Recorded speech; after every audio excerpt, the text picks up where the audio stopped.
Starting at number 10, it's important to know that Islam is the name of the religion, and a person who practices Islam is known as a Muslim. The adjective Islamic usually refers to objects and places and things, not people though. So you wouldn't say the Islamic people, you would say the Muslim people. And the term Mohammedanism used to describe the faith we refer to now as Islam, but Mohammedanism is an outdated term and some find it to be very offensive.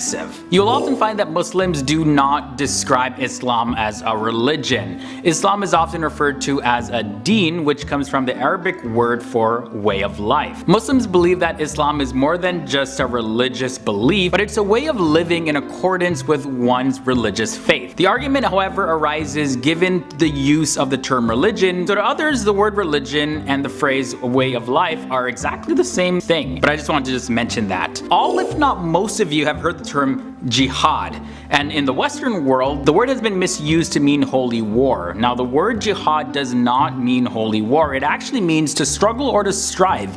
In a religious context it means a struggle to successfully surrender one's will to the will of God. Now the term holy war gives a notion that the struggle is between Muslims and non-Muslims, which is totally the wrong context of jihad. There are also 6 articles of faith in Islam known as Arkan al-Iman, and these are basic beliefs that one must have in order to be considered a true Muslim. There's a belief in one God, the belief in all the true prophets of God, belief in the original scriptures revealed to Moses, David, as well as the Prophet Muhammad. There's a belief in angels, belief in the day of judgment and the hereafter, and finally the belief in predestination by God, or in other words, fate. In relation to Christianity, you may have heard that Christianity and Islam are basically the same religion, right? Well, in the Christian belief, they believe that Jesus died for the sins of humanity, and that's completely foreign in the Islamic concept. So the two religions are not in agreement based on the central teaching there. Islam teaches that one day the day of judgment will happen and every person will be resurrected and will be accountable to God for every word or deed that they've done. So a practicing Muslim is always striving to be righteous while hoping and praying for God's acceptance. Whereas in Christianity, Jesus dies as a substitute for the sins of everyone that has lived in the past, present, and future. And because of that, people have the opportunity to even be considered righteous by God in the day of judgment. So two completely different fundamental central beliefs. Muslims also follow the lunar calendar or the Hijri calendar. The lunar calendar has about 11 days less than the solar calendar. Thus, every year, the months of the lunar calendar occurs 11 days prior to the previous solar year. There are 2 major holidays in Islam. There's Eid al-Adha, and that is at the end of the pilgrimage to Mecca, and Eid al-Fitr is at the end of Ramadan. And by the way, Ramadan is the 9th month of the lunar calendar, when it's believed that the Prophet Muhammad received the messages of the Quran. Another interesting fact is that Muslims had created a house of wisdom, Beit ul Hikmat in Arabic, and it was active during the 9th to the 13th centuries, where both Muslims and non-Muslim scholars sought to translate the world's knowledge into Arabic. Many classic works that might have otherwise been lost were preserved in Arabic and Persian and later translated into languages like Turkish, Hebrew, as well as Latin. Only 3 more facts left, and this one very interesting. So in Islam, Allah has 99 names and each of the name has a meaning, and Muslims believe that God has revealed 99 names or attributes in the Quran, and it's through these names that one can come to know the Creator. And a few of these names are, obviously I'm not going to go through all 99 of them, but there's Ar-Rahman, meaning the all-merciful. There's Al-Alim, and that means the all-knowing or the omniscient. Al-Wali means the protecting friend, patron, and helper. And finally, Ar-Razak, that's the ever-providing. Yeah, it's pretty fascinating. If you want to know more, just Google names of Allah. Second last fact is that if all Qurans in the world today were destroyed, the original Arabic would still remain. This is because millions of Muslims called Hafiz, or guardians or memorizers, depending on the context,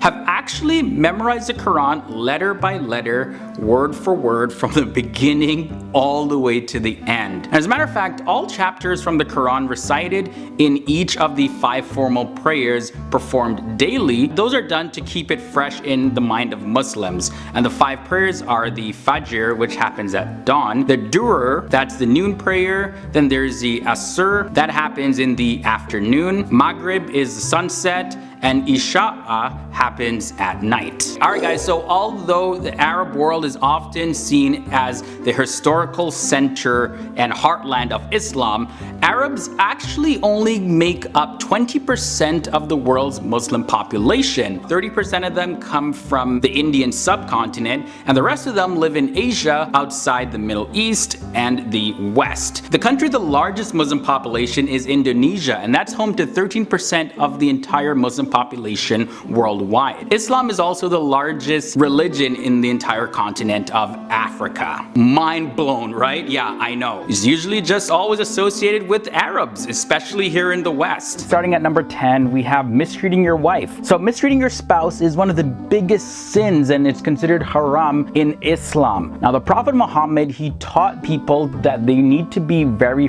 friendly and kind to their wives. According to Muslim belief, Prophet Muhammad even stated that you need to try to make your spouse your best friend. In a hadith narrated by Al-Tirmidhi, it says, the Prophet said, the best of you are those who are the best to their wives, and I am the best of you to my wives. The next thing considered haram in Islam is tattoos. Now there's a hadith that says this, may Allah curse the women who do tattoos and those from whom tattoos are done, those who pluck their eyebrows and those who file their teeth for the purpose of beautification and alter the creation of Allah. Specifically, that's found in Al-Bukhari Al-Libas, number 5587. Charging interest is at number 8, and the term riba refers to interest, and this is something that is completely haram in Islam, largely due to the fact that it makes poor people even poorer. So like if you owe money and you're charged interest, in the end, you end up poor because you end up spending more money than you actually owed.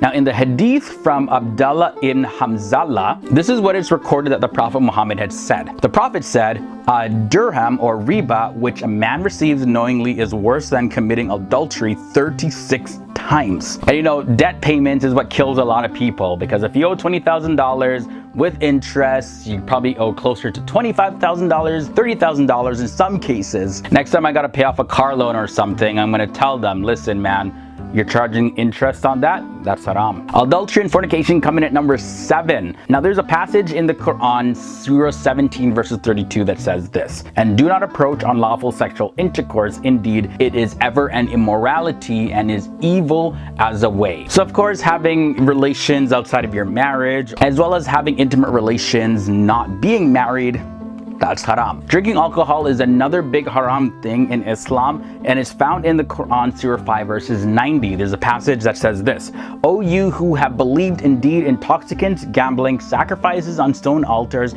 to other than Allah, and divining arrows are but defilement from the work of Satan, so avoid it that you may also be successful. By the way guys, if you're finding this episode interesting, we do have more videos like this. I have a link to a playlist below where you can find more videos similar to this on similar topics, especially that video that we did on surprising things mentioned in the Quran. Yeah, very mind-blowing. It's fascinating, very interesting episode. Link to that is down below in the video description section. I'll also have it for you in the card section of this episode. Now moving on to number 5, slaughtering animals the wrong way. This is also haram. So if a Muslim is slaughtering an animal without saying Allah's name, it'll be considered haram. A person should say Bismillah Allahu Akbar. Also, this is what the Quran has to say in Surah 6 verses 121.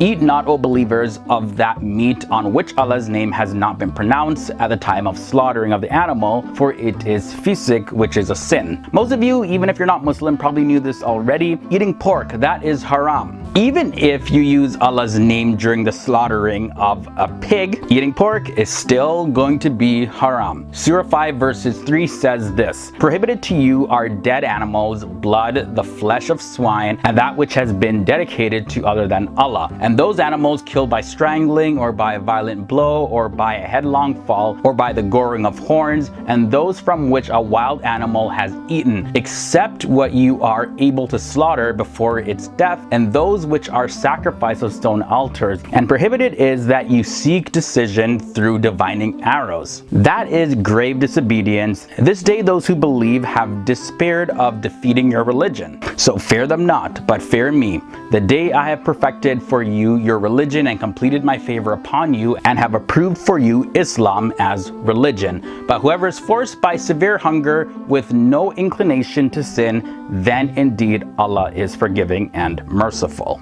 So yeah, very long passage that included the point that eating pork is haram in Islam. In number 3, we have suicide. In the hadith, specifically Bukhari Janaiz 84, it says, "He who commits suicide by throttling shall keep on throttling himself in the hellfire forever. And he who commits suicide by stabbing himself shall keep on stabbing himself in the hellfire." Number 2, a very big haram thing, making statues and pictures, especially when it comes to prophets of Islam. Now in the hadith narrated by Abdullah ibn Umar, this is what it says.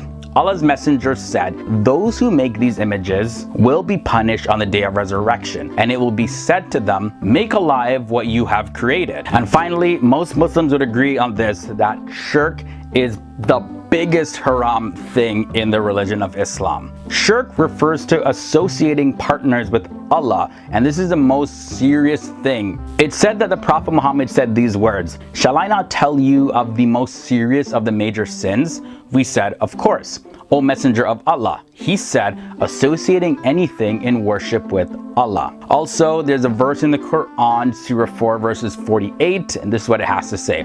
"Indeed, Allah does not forgive association with him, but he forgives what is less than that for him who he wills. And he who associates others with Allah has certainly fabricated a tremendous sin." So in the religion of Islam, only Allah can be seen or viewed or worshipped in the position of Allah. Nobody else or nothing else can be compared. It's believed in the Islamic faith that although no one knows the day of judgment, like when it will be, Allah and his messenger Muhammad, they have described it in great detail of what exactly is going to happen. Maybe not every single like specific detail, but enough detail for people to grasp exactly what's going to happen. Now, next thing to note is that the Prophet Muhammad was asked many times by a lot of his followers when this day is actually going to arrive, because people just wanted to know.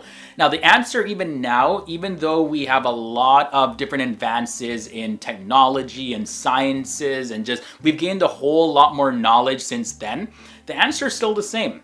And that answer is only Allah knows when the hour that starts the day of judgment will happen. So when the angel Gabriel came to the Prophet Muhammad in the form of a well-dressed man, one of the questions that was asked was about this day. And the Prophet Muhammad answered that the one questioned about it knows no better than the questioner. Also in the Quran, it's written, people ask you concerning the hour, say, knowledge of it is only with Allah, and what may make you perceive, perhaps the hour is near. And that's found in Surah 33 verses 63. Another thing to know about Judgment Day in Islam is that when a trumpet will be sounded for the first time, that will result in the death of the remaining sinners on the earth. Then there's going to be a period of 40 years after which the 11th sign is the sounding of the second trumpet to signal the resurrection. And it's also written in the Quran, and the horn will be blown, and whoever is in the heavens and whoever is on the earth will fall dead, except whom Allah wills. Then it will be blown again, and at once they will be standing looking on. That, by the way, is taken from Surah 39 verses 68. Next thing to know is that everybody's going to be running to the place of gathering, while the enemies of God will be traveling on their faces with their legs upright. And also there will be no more injustice. Now in the Quran it says, indeed Allah does not do injustice even as much as an atom's weight. While if there is a good deed, he multiplies it and gives from himself a great reward. That's taken from Surah 4 verses 40. Now another thing that I found out is that at the time of divine judgment, each person's book of deeds is going to be read.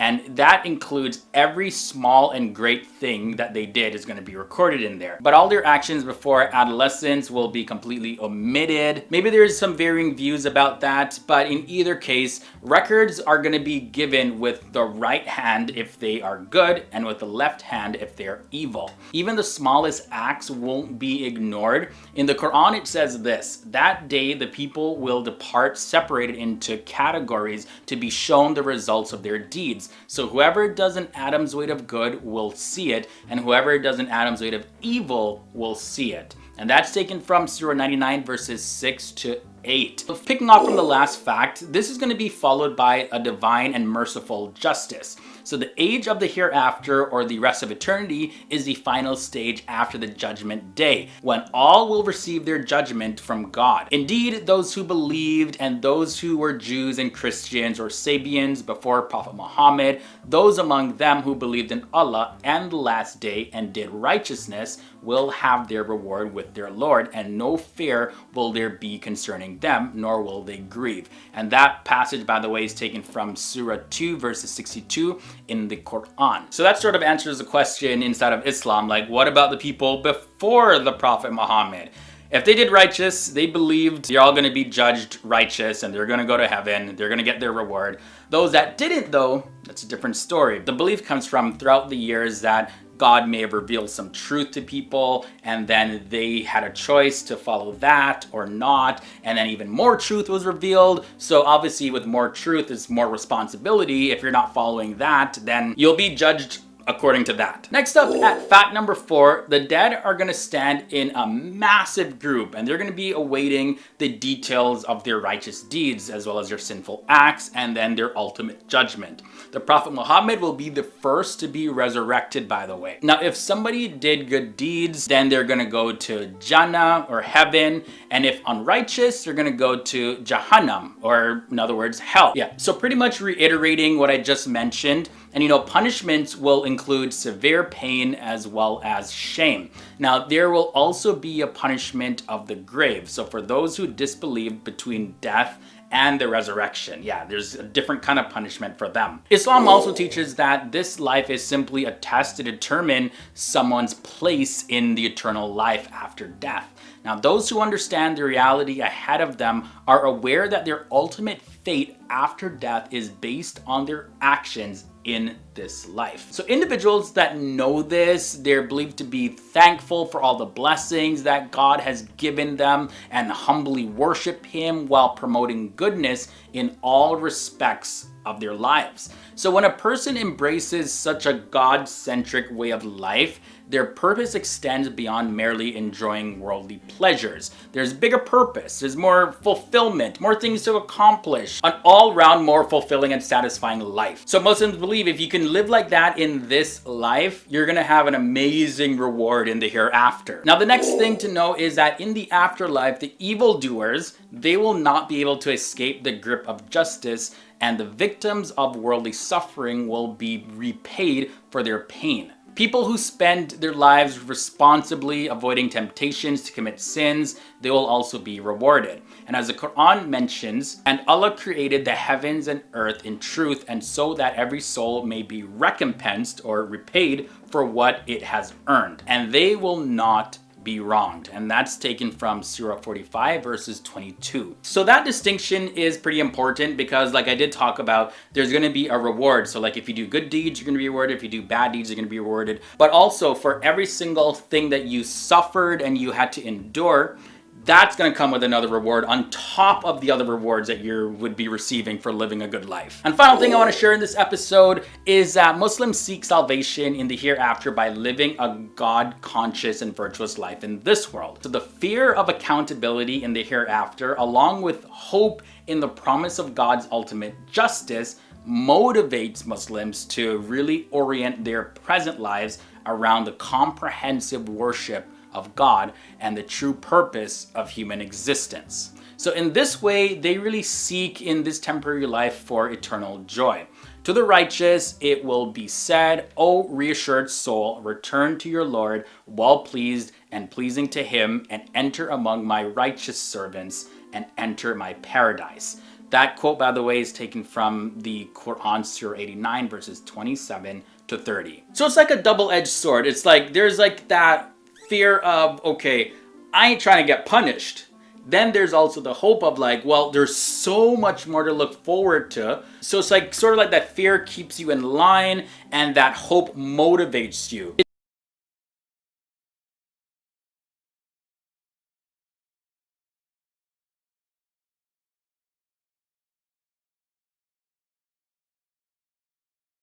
The first lie is Muslims worship a moon god. So some non-Muslims mistakenly believe that Allah is an Arab god or a moon god or some type of idol. However, Allah is in the Arabic language a proper name for God, and Arabic-speaking Christians also use the name Allah for God. Now, one of the main factors of this belief is because one of the first uses of the crescent moon came from the 2nd century BC, where it represented the ancient Mesopotamian moon god Nana, and now today the crescent moon is associated with Islam. So many non-Muslims say, well, look, you worship the moon god. There's even a moon in the symbol of your religion. Next up at number 9, most Muslims are Arabs. Okay, so Islam is often associated with Arab people. But did you know that Arabs make up only 15% of all Muslims? The country with the largest Muslim population is actually Indonesia, and large numbers of Muslims are also found in Asia, Africa, Europe, as well as other parts of the world. Muslims are encouraged to learn Arabic because they believe that the only language that you can really get the full extent of the Quran is in Arabic. Islam oppresses women. Practices like forced marriage,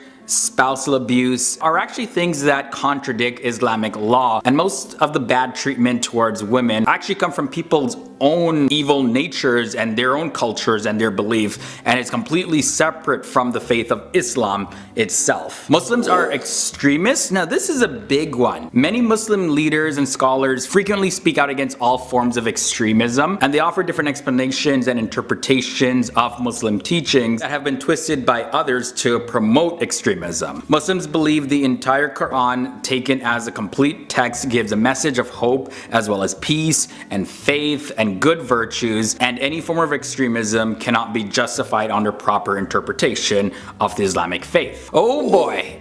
Islam is intolerant of other faiths. Muslims are constantly reminded that they are not the only ones who worship God. Specifically, Jews and Christians are called the people of the book in the Quran, meaning that those are people who also received previous revelations from God and are also can be seen as true worshippers of God. Also in Surah 2 verses 256 in the Quran, it says, "There is no compulsion in religion." And this is interpreted to mean that you cannot force anyone to become a Muslim. You still gotta respect other people's beliefs. Halfway in at number 5, jihad means holy war. So jihad in Arabic does not mean holy war. It actually means to strive or to struggle or to persevere. And jihad can be something that's done personally, or it can also involve a community. So in effect, jihad really means to become closer to God. And this type of struggle, jihad, is to ensure that a peaceful and equitable community still continues to exist. Of course, self-defense is acceptable to protect yourself and your community